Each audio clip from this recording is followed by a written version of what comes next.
Inirekomenda ng House Quad Committee na sampahan ng reklamong crimes against humanity sina dating Pangulong Rodrigo Duterte, mga senador na sina Bongo at Ronald Bato de la Rosa at ilang dati at kasalukuyang matataas sa opisyal ng PNP. Kaugnay ito sa mga insidente ng pagpatay noong war on drugs. May unang balita si Rafi Tima. The Quad Committee's progress thus far is... Tulad ng reklamong isinampa sa International Criminal Court, crimes against humanity ang inirekomendang ikaso kina dating Pangulong Rodrigo Duterte, Senador Bongo, Senador Bato de la Rosa at iba pa. Ito ang nilalaman ng 43 pahinang report ng House Quad Committee na duminig sa illegal drugs at illegal pogo operations sa bansa ng nakaraang administrasyon. The investigations brought to light a harrowing narrative of abuse of power and institutional impunity during the Duterte administration.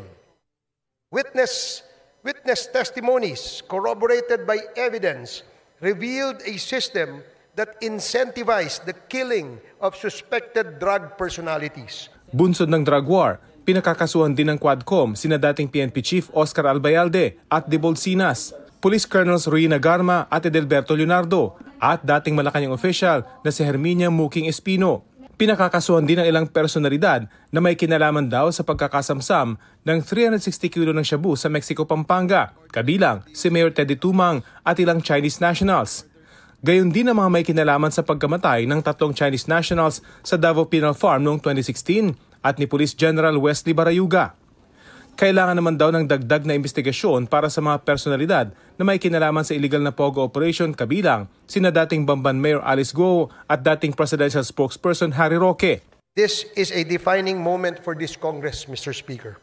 It is an opportunity to uphold the rule of law, protect our nation's sovereignty, and deliver justice to those who have been wronged. Bunsod ng pagdinig, 30 panukalang batas daw ang nabuo para pigilang maulit ang mga ganitong insidente. Kabilang sa panukala ang reparation o pagbabayad sa mga kaanak ng biktima ng EJK. Monetary reparation between 250,000 pesos to 500,000 pesos as well as a non-monetary reparation will be granted to victims and their families to be determined by the extrajudicial killing claims board proposed under the bill. Agad namang inadapt ng plenaryo ang report ng Quadcom. Ipapadala na raw ang report sa mga appropriate government agencies para sa pagsasampa ng kaukulang kaso. Sinisika pa naming makuha ang panig ni dating Pangulong Duterte at iba pang idinadawit sa posibleng asunto. Ito ang unang balita. Rafi Tima para sa GMA Integrated News.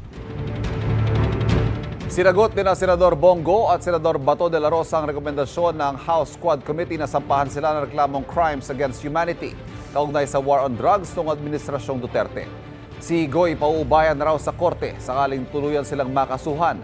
Sabay po na sa Quad Committee dahil idinadawit daw ang ilang taong nabanggit sa mga hearing kahit wala raw katibayan laban sa kanila. Si De La Rosa naman handa raw harapin ang mga reklamo. Isa raw itong tangkang paninira sa mga Duterte at kanilang mga kaalyado.